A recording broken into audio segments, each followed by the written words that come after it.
so exciting. I am so happy to be here, so thank you so much. Okay, raise your hand if you're a cream puff. Okay, now raise your hand if you're like, what the hell is a cream puff? Okay, so there are all these new people here. This is really exciting. Okay, so you stole all my lines. Sorry, we should have discussed this already. No, we should have planned this. We were too busy having dinner. Oh, it was a great dinner. I had sticky chocolate pudding. Sticky chocolate pudding, yeah. No. Okay, well, for those of you who are like, what the heck is a cream puff? Those are our amazing fans who name themselves cream puffs. It is a line from season 1 of the digital series, where my character at one point says, "Buckle up, cream puff," in that voice. Yes, I know it's shocking. I'm not actually a vampire in real life, even though I look like one. But yeah, basically, the digital series, for those who don't know, was based off of the novella Carmilla, which was written 25 years before Dracula. But the original novella was a cautionary tale about female sexuality. And in the end of the novella, spoiler alert, Carmilla gets beheaded because obviously lesbians are evil and terrible and suck the life out of people. But our web series, which I called A Little Web Series That Could, that we shot non-union at first for season 1 with no budget in one little tiny room, takes that and turns it on its head, and it's a modern feminist retelling for millennials, and it stars my lovely co-star Elise, who I wish was here, Elise Bauman, who plays Laura. She's the protagonist. She plays a vlogger who is telling her story. She's a journalism student, and it starts when her roommate mysteriously goes missing, and I show up as her new assigned roommate. And then shenanigans ensue, and a bunch of stuff that'll be explained in the movie, but basically this film is a sort of a sequel to the series. It takes place 5 years after the series is over, and at the beginning of it, I'm no longer a vampire, I do have to say. Very sad. I become human again at the end of season 3. So, without further ado, here's the film. And you'll be back. We'll be back for a Q&A. I will be back for a Q&A. Please stay in your seats, actually, because the credits are kind of awesome too. So you should not. Yeah. I don't want to see anyone leaving. And I will know who you are. Things might happen after the credits. I'm gonna go eat more toffee pudding now. See ya.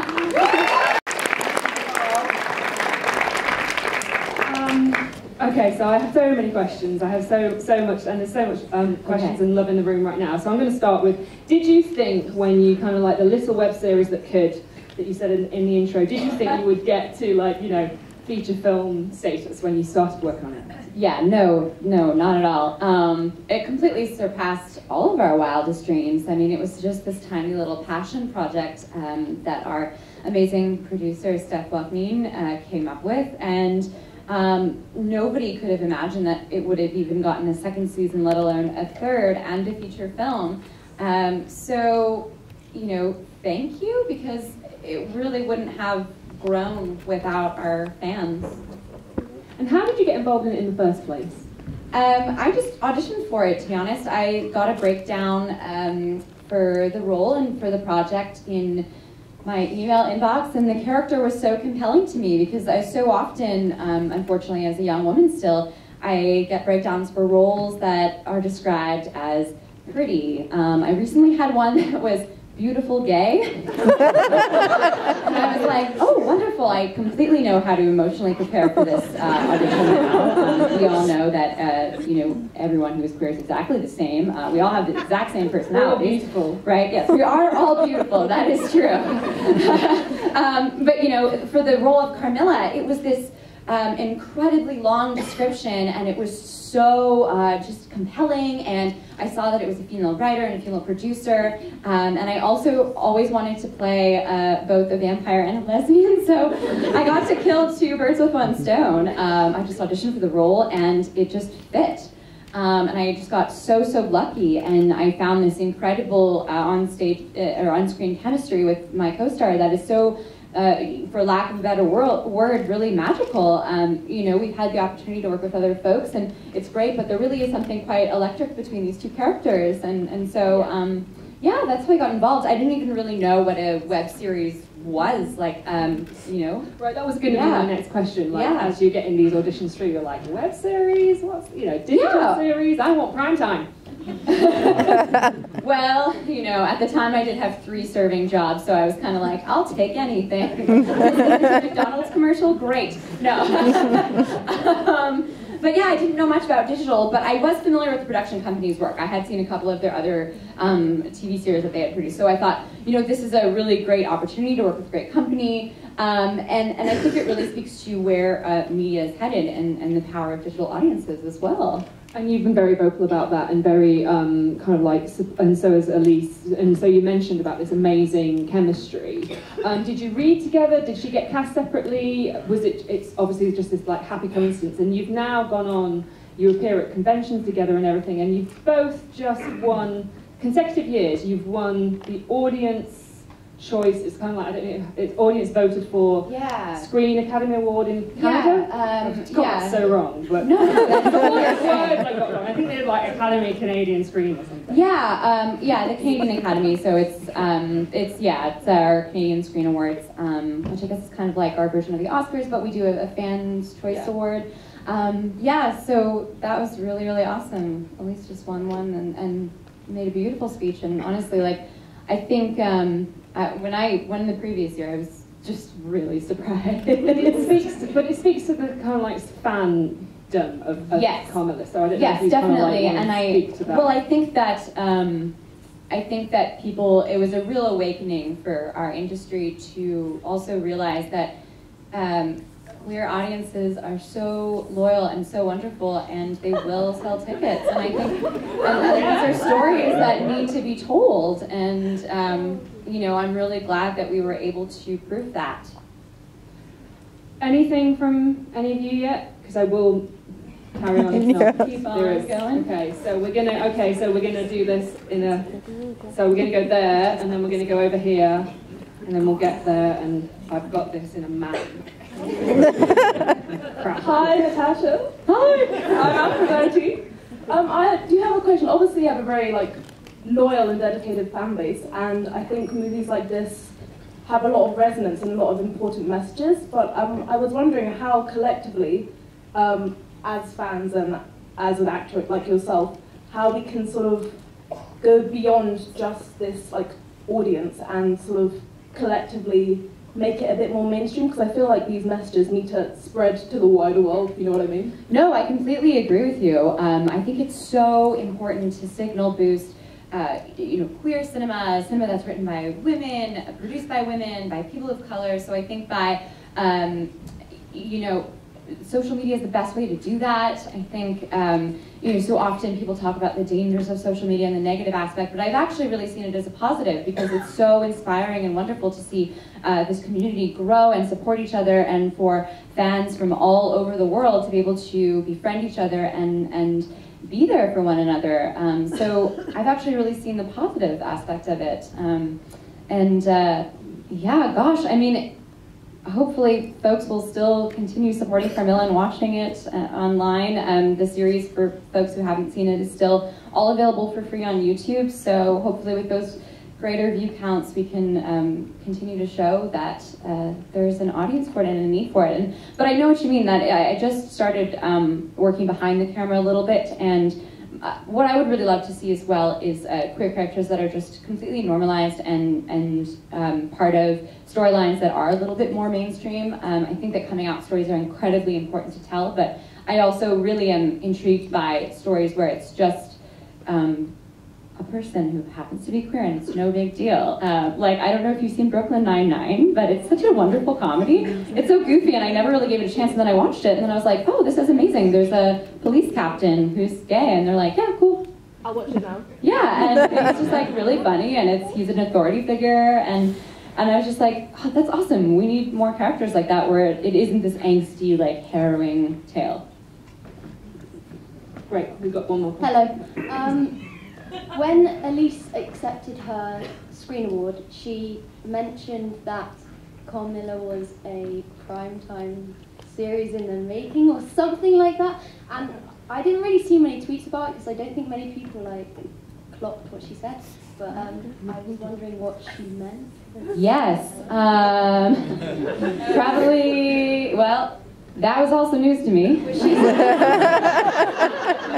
She's got a job that you haven't? That's mean. Sorry? She's got the job and you haven't? Yeah, they're replacing me. I look too old. Can't play 335 anymore. No, it is a show in development. I have also only just discovered that. My greatest hope is that they will continue on with us as our characters. Yeah. Hopefully we'll be able to watch it here in the UK. Also be wonderful. Just make sure it goes online. I will personally post bootleg copies of it. No, I'm just kidding. If you truly don't know, so don't be sad if I'm not Carmilla one day. I don't know. I don't know what they're doing with that at all. I won't watch it. Yeah, say that again. There we go. Shaftesbury, if you're watching this right now, none of these people will watch it if I'm not Carmilla. Thank you, that means a lot. I'm very worried about your place. Hello. Hello. I just want to firstly thank you for all the love and passion that you put into Carmilla and that everyone else puts into it, because I study film and it's definitely helped my drive to make more diverse representation in film. My question is, from series 1 to development primetime series, in the production side of things, what do you think is making Carmilla so popular? Like, is it the writing? Is it the casting? Is it the diversity in the crew? What do you think it is, production-wise? Oh, wow. I am just an actor on this particular project, so I do feel like I'm not maybe the best person to answer that question, because I haven't been involved in any of the development or the production on this particular thing. I'm a little bit biased. I dare say it's the chemistry between Elise and me, maybe. And like also the fact that fan outreach and youth outreach is really, really important to me. That maybe makes me sound like an arrogant jerk. I think also a big part of its success is that audiences were clearly very starved for positive queer representation. So I do think the fact that it is a very feminist, female-forward, queer series with also a non-binary character, which is so unique and wonderful and important. I love Caitlin. I think that they do a fantastic job at playing their character. I think all of those aspects really, really add to it. And I also think it was really wonderful that we had a director that really made sure it wasn't shot for the male gaze. This film that love scene was directed by a guy, believe it or not, a straight man. And I think that he was really generous and wonderful and respectful of making sure that we were able to portray it the way that we wanted to do it. So yeah, I guess those are things, but I actually, I truly don't know. I wish I could answer. I really know nothing about the future of this, but I can just say that Carmilla means a lot to me, and I would be more than happy to continue on with it. Awesome. You have a question at the back? It's been waiting very patiently. Yeah. I'd first like to preface it by saying thank you so much for the work you've done with Carmilla. It was pretty instrumental in me figuring out I was queer at all, and my best friend and I wouldn't have even met if it wasn't for Carmilla, so thank you so much. That is like the yeah, I think so often, especially as a young actor who's starting out, you kind of take what you can get, but all I really wanted to do when I decided to drop out of opera school and become an actor, for some reason. Really, I wanted to be telling stories and connecting with other human beings, and I always said that fame wasn't my goal. I just wanted to affect, even if I could just affect a couple hundred people in a positive way, that's all I wanted. I just was like, I want to make some people happy and pay my rent, and tell stories. And so, just hearing that is thank you, because that makes all of the negative stuff in this industry really worth it. So, thank you. As someone who works in the games industry, I understand about negativeness. Thank you. So my question is a little bit more technical. Carmilla obviously is a web series, and that's a really kind of flexible format. What effect do you think that the format of the web series had on how popular Carmilla got? Okay. All right, these are all wonderful questions. I want you to know I would never ask you such hard questions.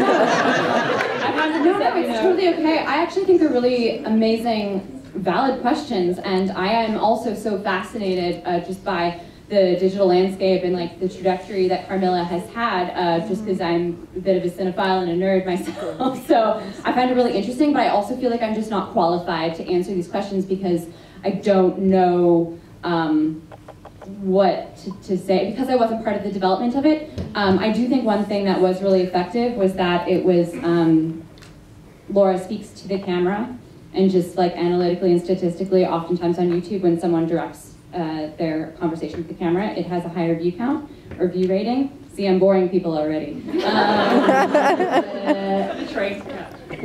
I'm just joking.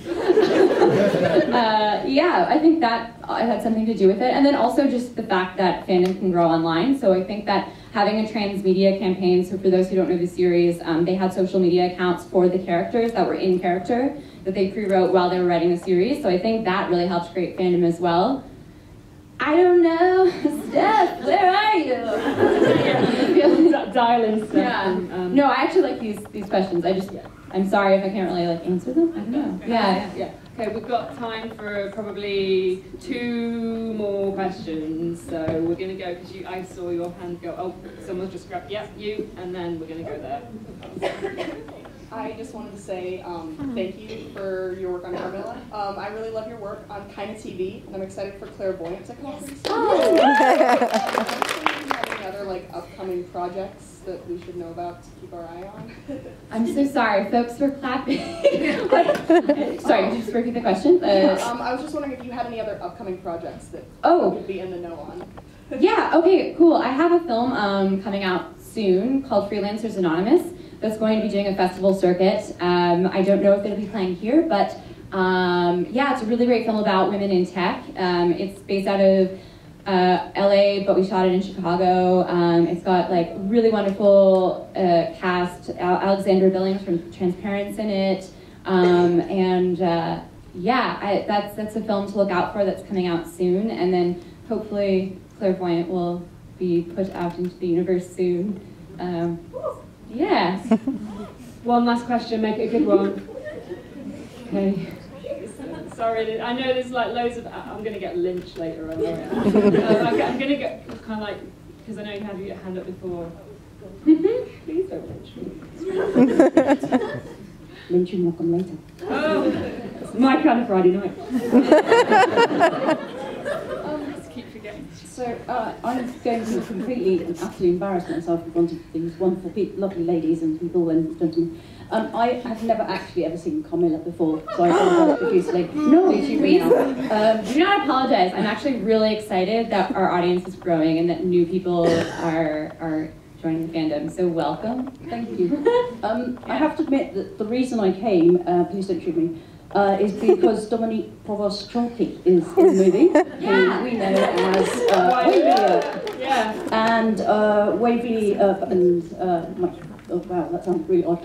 What I meant to say was, I've been very lucky. I run a fan convention called EarthCon, which is all about Wynonna Earp, and I've had the pleasure of meeting Dominique and the cast and everything else. And I've seen this growth over the years. It's really, it has its downsides, trust me. But what I meant was, there was a time back, maybe a year and a half ago, around sort of when we look at the 100 series, where there was the kind of bury your gay trope issues. And now we have this amazing amount of representation through Wynonna Earp, through Carmilla, through Brooklyn 999, and moving on. And it feels like it's in a really exciting time at the moment that LGBT representation has now come into that area where you both were talking about earlier about it being just normalised, you know, like, oh, that character exists, but, you know, whatever, they're gay. What are your hopes for the future of representation as we move further down the line? That's really my question. Sorry. Yeah, no worries. Well, I think I answered this question already before. I think that my hope is that it is just normalized and that we continue to have more positive representation. You know, I think that's why the Bare Your Gaze trope was such a major issue, because there were so few queer characters on television, and it just seemed like they were all being killed off. So, you know, I guess straight characters die in cinema too, but I think because there's such an abundance, it's not as much of an issue. I also play a vampire, so I'm already dead. And in real life I am inside. No, I'm just kidding. Like I pretend to be, but we all know I'm a softie. Yeah, so I guess that is my hope. I don't know. Is that like a That's a answer? No, it's a really good answer. It's a my really hope. good question and a good way to end.